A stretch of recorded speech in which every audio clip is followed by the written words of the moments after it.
Tonight, Senator Rand Paul, for example. Well, listen, you can name any number of people who've engaged in it, and he's one of them. Governor Christie takes a shot at Kentucky Senator Rand Paul, and now the Libertarian lawmaker is here to respond. If the law's not ready for prime time, Congress shouldn't fund it.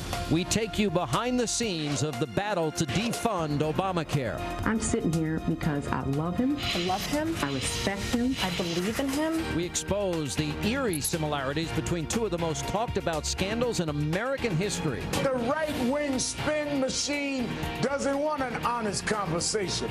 They're trying to distort the truth and rewrite history. All of that, plus my can't-miss message, my response to left-wing news anchor, the Reverend Al Sharpton of NBC News. Hannity starts right here, right now. And welcome to Hannity Tonight. The battle to defund the president's health care overhaul is getting ugly, and in a moment, Senator Rand Paul will be here to take us behind the scenes of that fight that is even dividing some Republicans. But first, late last week, the chief outspoken executive of New Jersey, Christie, put himself back into the limelight by criticizing Libertarians, including one of his GOP colleagues. Let's take a look. This strain of libertarianism that's going through both parties right now and making big headlines, I think is a very dangerous thought. And as the governor now of a state that lost the second most people on 9/11 behind the state of New York, and still seeing those families, John, I love all these esoteric debates that people are getting in. Senator Rand Paul, for example. Well, listen, you can name any number of people who've engaged in it, and he's one of them. I mean, these esoteric intellectual debates, I want them to come to New Jersey and sit across from the widows and the orphans and have that conversation. And they won't. And joining me now with his response to this and much more, the man himself, Kentucky Senator Rand Paul. Senator, welcome back. Good to see you. Good evening. All right, your reaction to that? Well, I think it's not very smart. He may have heard that, the Republican Party's on life support in the Northeast.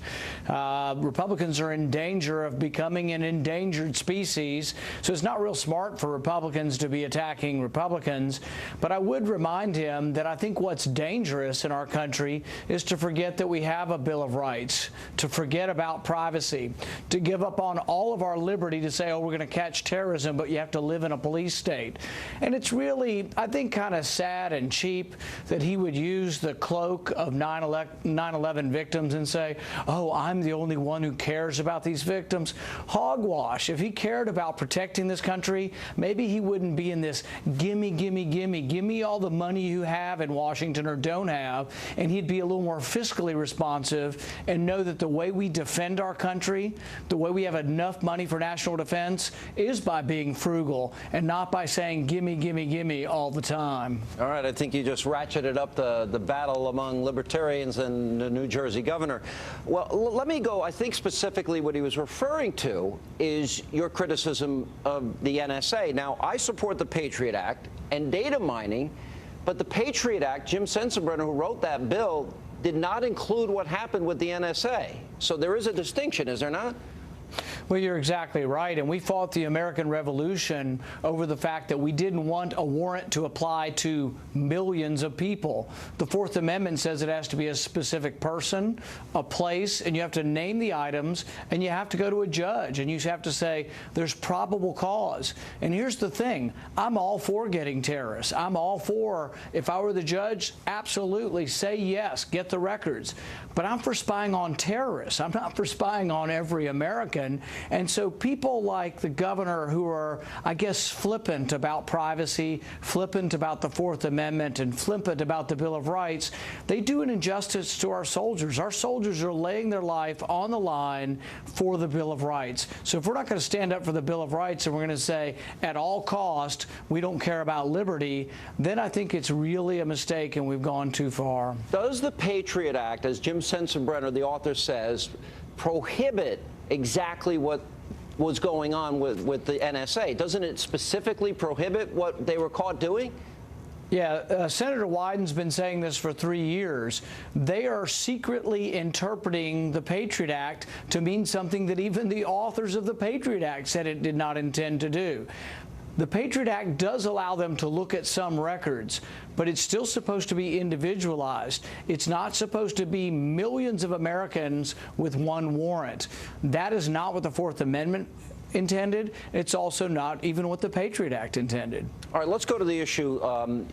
You, Ted Cruz, Mike Lee, Marco Rubio, I think have come up with a great idea. Instead of symbolic votes repealing Obamacare, you are suggesting, explain. Everywhere I go, people say, defund Obamacare. And so that's where I am. Let's don't spend money on something that's going to be a failure, that's going to bankrupt state governments, that's going to cause people's insurance premiums to rise, and really, I think, could destroy one of the great valuable things we have in our country, which is modern health care in our country that's been better than any place in the world. I'm afraid of destroying that. Even the president now says he's not going to institute half of it, the employer mandate. Let's delay all of it until these people figure out what they're doing. Okay, but the point is, why are some, I guess, establishment guys saying, oh, this is terrible, you can't win this debate, not a good idea politically? What is your response to that? It's sort of like announcing preemptive surrender.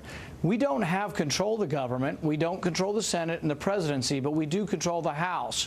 We should utilize the leverage of the House to pass things we think are good, and we should stay the course until the Democrats and the president compromise. We won't get everything we want, but if we announce from the beginning, oh, we're afraid of our shadow and we're never going to, push Democrats to try to come to the table, then I think in essence we announce our surrender. So by all of these Republicans coming out and criticizing Mike Lee and others, they've sort of announced surrender, so they've defeated the strategy of using the leverage to try to get rid of some of the funding for some of the most egregious parts of Obamacare. Okay, let's say you fund the rest of the government and the House funds the rest of the government except for Obamacare. And then the president, Nancy Pelosi, Harry Reid, shut the government down. But every other part of the government you fund. What should the reaction, how should politically, how should the Republicans position that, considering they're going to be blamed? Well, the thing is the Republicans have already announced there's going to be a shutdown of government. Myself, Mike Lee, Ted Cruz, we're not arguing to shut down the government. We're arguing to defund Obamacare.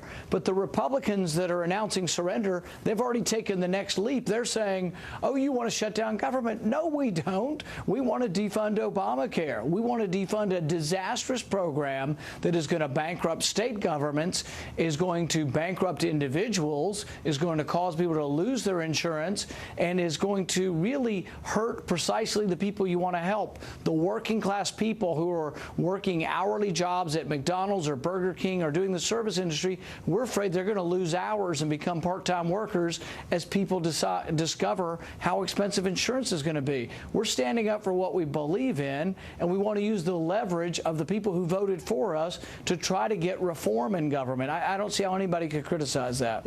I would argue that didn't most Republicans run on repealing Obamacare? Isn't this really the only chance you have to do so? And what do you say to those Republicans who are afraid to do it? Well, that's what I get when I go home. People say, well, aren't you going to at least try? I can't guarantee victory. I can't guarantee that the Democrats will accept this. They probably won't. But why don't we push back and say what we want? We were elected to represent the people who said defund Obamacare, so I think we should represent them. All right, Senator, good to see you. Appreciate you being with us. Thank you.